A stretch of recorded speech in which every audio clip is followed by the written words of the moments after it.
Hello, Assalamu alaikum.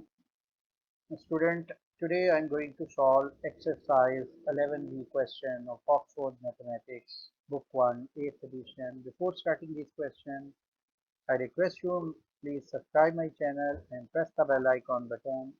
Let's start question number 10. Question 10. The diagram shows a rhombus ABCD. The diagonal DB is produced to E, BC equal to BE, CD equal to 46 degree. यहाँ calculate करना है हमने angle BAD। ये देखें, ये angle है BAD, ये हमने एंगल कैलकुलेट करना है। यहाँ पर ये एक डायगोनल आ रहा है BD और ये एक रोम्बस है। रोम्बस में जो डायगोनल होता है वो इंटीरियर एंगल को बाइसेक्ट करता है। तो इसका मतलब ये है कि जो एंगल ADB है ये भी 46 डिग्री होगा।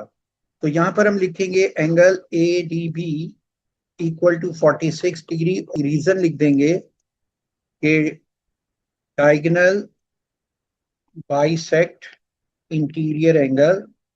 नोट करो कि ये एंगल 46 है। ये ADB जो है ये एक आइसोसेलेस ट्राइंगल है क्योंकि AD लेंथ इसके इक्वल है AB के। तो ये भी एंगल क्या होगा, 46 डिग्री होगा। अब ये दोनों एंगल 46 हैं तो थर्ड एंगल जो एंगल BAD है वो और अदर टू एंगल 46 और 46 इसका सम किसके इक्वल आ जाएगा, 180 के। और ये जो प्रॉपर्टी है sum of interior angle of triangle equal to 180, उसका abbreviation angle sum of triangle ABD ये हम यूज करेंगे। और इसके according angle BAD plus 92 equal to 180, तो एंगल BAD इक्वल हो जाएगा 180 माइनस 92, तो ये 88 डिग्री इसकी वैल्यू आ गई है। अब हमने नेक्स्ट पार्ट सेकंड है कैलकुलेट एंगल BCE। देखिए ये एंगल BCE हमने कैलकुलेट करना है। तो रोम्बस में डायगोनली ऑपोजिट एंगल हमेशा इक्वल होते हैं, तो इसलिए ये जो एंगल BCD है ये इक्वल होगा 88 डिग्री के। और यहाँ पर हम लिख देंगे diagonally opposite angle equal in rhombus. Next है कैलकुलेट एंगल BCE। देखें ये एंगल BC और CE लाइन के बिटवीन है और ये ट्राइंगल BCE पे लाई करता है। तो ये हमने एंगल कैलकुलेट करना है। यहाँ नोट करो कि ये जो लेंथ BC और BE है ये दोनों इक्वल हैं। तो इसका मतलब ये है कि जो एंगल ये है PCE वही एंगल E है। तो हम यहाँ पर एंगल BCE को इक्वल रख लेते हैं x डिग्री से। तो ये x डिग्री है तो ये भी एंगल क्या होगा, x डिग्री होगा। और नोट करें कि ये जो एंगल है जो कि इसका एक्सटीरियर बनता है, ये देखें अगर ये ट्राइंगल मैं इसको फॉर्म करूं BCE, तो ये इसके एक्सटीरियर एंगल आ रहा है। तो ये जो एक्सटीरियर एंगल है ये नोट करें कि ये 46 है यहाँ पर एंगल ABD, तो ये भी एंगल कितना होगा, 46 होगा।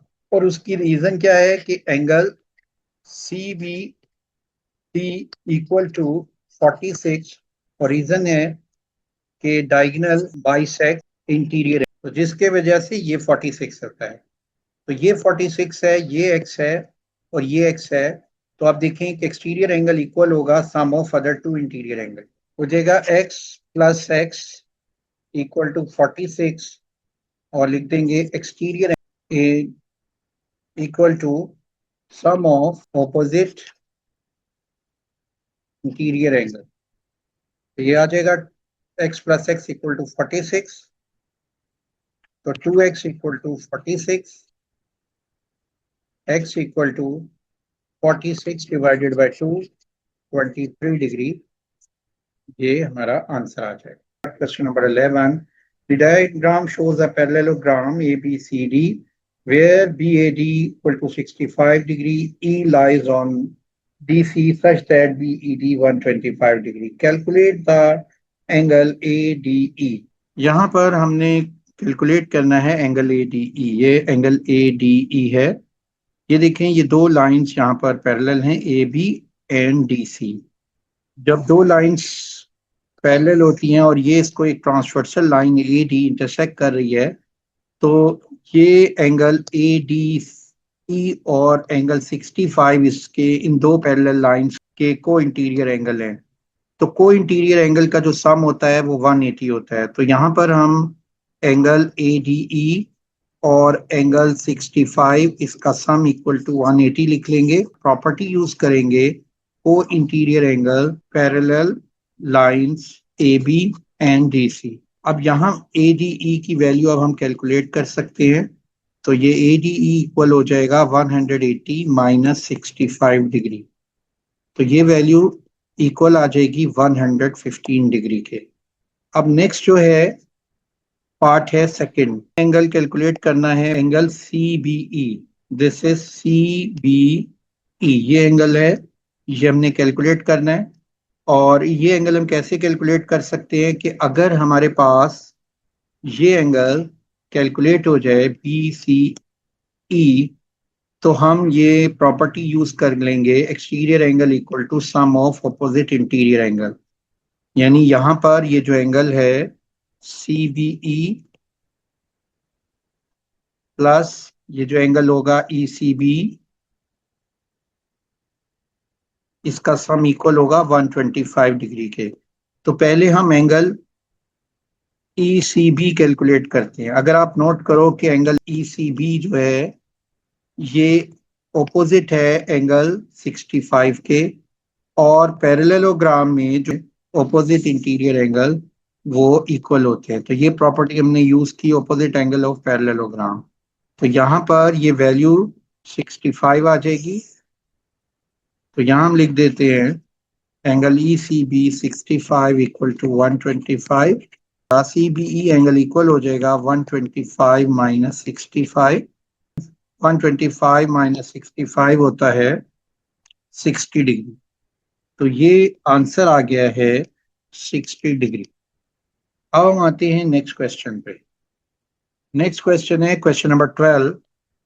इन rhombus WXYZ, WXY equal to 108 degree, calculate XCY। तो हम सबसे पहले रोम्बस फॉर्म करेंगे। तो ये देखें, ये मैंने रोम्बस फॉर्म कर लिया है और इसका नाम रख दिया है WXYZ। ये अकॉर्डिंग टू स्केल नहीं है, तो हमने ये अपनी अंडरस्टैंडिंग के लिए बना ली है। अब हम यहाँ पर एंगल WXY ये मार्क करते हैं, ये एंगल है 108 डिग्री। अब नेक्स्ट आपने क्या कैलकुलेट करना है, एंगल WZY। तो ये देखिए, ये है WZY। तो ये एंगल WZY ये इक्वल होगा 108 के।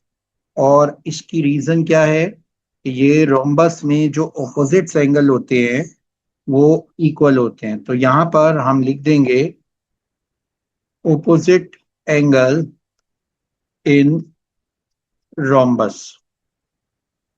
तो ये एंगल भी क्या हो जाएगा, 108 हो जाएगा। अब नेक्स्ट पार्ट सेकंड है XYZ। ये हमने एंगल कैलकुलेट करना है पार्ट सेकंड में। तो इस एंगल को कैसे कैलकुलेट करेंगे कि ये नोट करें कि ये दो लाइन WZ और XY आपस में पैरेलल हैं। जब ये दो लाइंस पैरेलल हैं तो इनके जो इंटीरियर एंगल होंगे उनका सम 180 होगा। तो यहाँ पर हम लिख सकते हैं कि XYZ plus angle 108, opposite angle इसका इंटीरियर एंगल 108 है, इक्वल टू 180। तो इसमें हम प्रॉपर्टी लिख देंगे को interior angle in parallel line WX and XY। अब आप इसमें XYZ एंगल कैलकुलेट कर सकते हैं। 180 में से 108 को माइनस कर दें तो ये वैल्यू आ जाएगी 72 डिग्री। अब हम आते हैं पार्ट थर्ड पे। पार्ट थर्ड है कैलकुलेट एंगल XWY। तो यहाँ नोट करें कि ये एक रोम्बस है और रोम्बस में तमाम साइड्स क्या होती हैं, इक्वल होती हैं। और ये एक आइसोसेलेस ट्राइंगल बन गई है WXY। तो इन ट्राइंगल WY क्या है, बेस है। तो बेस के ऊपर जो दोनों एंगल होंगे वो क्या होंगे, इक्वल होंगे। यहाँ सपोज इस एंगल को हम W रख लेते हैं, तो ये एंगल भी क्या होगा, W डिग्री होगा। उसकी रीजन क्या है कि angle on base isosceles triangle always equal. तो इसके अकॉर्डिंग हम यहाँ पर लिख लेंगे X W Y equal to X Y W equal to W. तो ये एंगल हमने डब्ल्यू के इक्वल रख लिया। अब इनका जो सम है W plus 108 sum of interior angle of triangle, ये क्या होगा, ये 180 होगा। तो यहाँ पर हम एंगल सम ऑफ ट्राइंगल ये प्रॉपर्टी यूज करेंगे। तो ये 2W इक्वल हो जाएगा 180 माइनस 108 और ये वैल्यू आ जाएगी 72 और W की वैल्यू आ जाएगी 72 डिवाइडेड बाय 2 36 डिग्री। तो ये हमारा आंसर है। नेक्स्ट है question 13। In parallelogram PQRS angle QPR 42 degree and QRS 70 degree, calculate angle PQR। देखें पार्ट फर्स्ट में हमने ये एंगल PQR कैलकुलेट करना है। सबसे पहले हम यहाँ पर इस क्वेश्चन में एक पैरेललोग्राम जो है वो ड्रॉ कर लेंगे। तो ये मैंने पैरेललोग्राम जो है यहाँ पर ड्रॉ कर ली है PQRS। और इस पैरेललोग्राम में नोट करें कि ये जो एंगल है QRS, ये QR और RS लाइन के बिटवीन है। तो ये एंगल 70 डिग्री यहाँ पर मैंने मेंशन कर दिया है। और जब भी कभी किसी क्वेश्चन में फिगर ड्रॉ ना हुई हो तो आप एक फिगर ड्रॉ कर लें, जो ज़रूरी नहीं है अकॉर्डिंग टू स्केल हो। तो ये मैंने एक पैरेललोग्राम ड्रॉ किया और उसके ये एंगल 70 डिग्री मेंशन कर दिया। हमने एंगल क्या कैलकुलेट करना है, PQR। This is PQR angle. और आप नोट करें कि ये जो एंगल PQR है, ये एंगल PQ और QR लाइन के बिटवीन है। और ये जो लाइन है PQ एंड SR, ये दोनों पैरेलल लाइन है और QR इसको इंटरसेक्ट कर रही है, जिसको हम ट्रांसवर्सल लाइन कहते हैं। तो दो पैरेलल लाइंस को अगर कोई लाइन इंटरसेक्ट करे तो इसमें जो इंटीरियर एंगल होते हैं उसका सम 180 होता है। तो इसके अकॉर्डिंग ये एंगल 70 है और PQR एंगल हम कैलकुलेट कर सकते हैं, क्योंकि 70 प्लस PQR एंगल किसके इक्वल होगा, 180 के इक्वल होगा। उसकी रीज़न क्या है, sum of co-interior angle in parallel line equal to 180।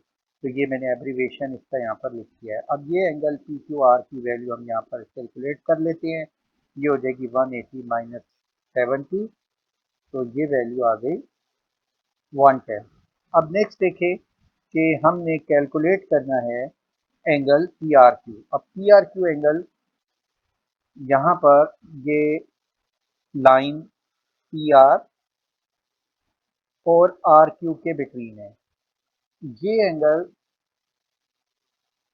आपने कैलकुलेट करना है और यहाँ पर QPR एंगल दिया हुआ है 42 डिग्री। तो ये देखिए, ये है लाइन QP और ये लाइन है PR।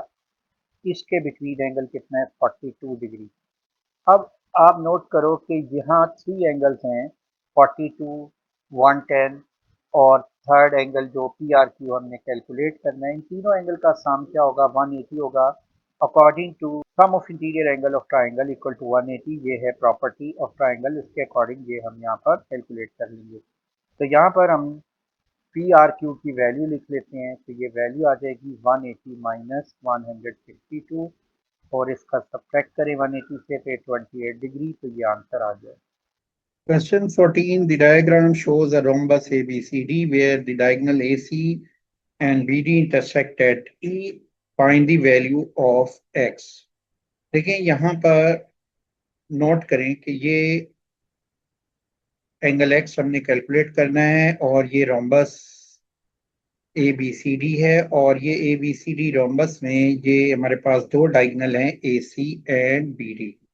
और एक बात ध्यान में रखें, जो डायगोनल होते हैं ये एंगल्स को, इंटीरियर एंगल्स को बाइसेक्ट करते हैं। तो ये एंगल अगर 3x प्लस 7 है CDB, तो ये एंगल BDA 3x प्लस 7 होगा।